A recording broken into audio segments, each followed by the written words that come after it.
কিভাবে আবিষ্কার হল যুদ্ধবিমান? 1903 সাল রাইট ব্রাদার্স উড়াল দিলেন প্রথম সফল বিমান নিয়ে।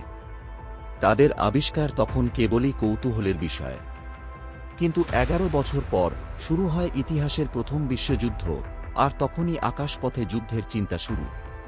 প্রথম দিকে বিমানগুলো ব্যবহার হতো শত্রুপক্ষের গতিবিধি নজরে রাখার জন্য।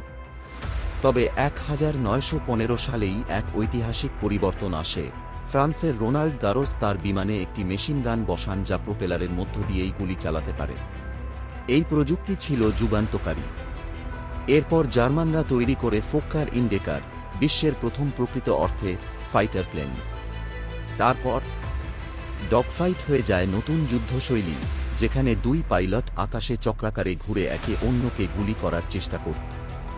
পরবর্তীতে আসে রাডার, জেট ইঞ্জিন, মিসাইল যা শত্রুকে দেখার আগেই ধ্বংস করে ফেলতে পারে।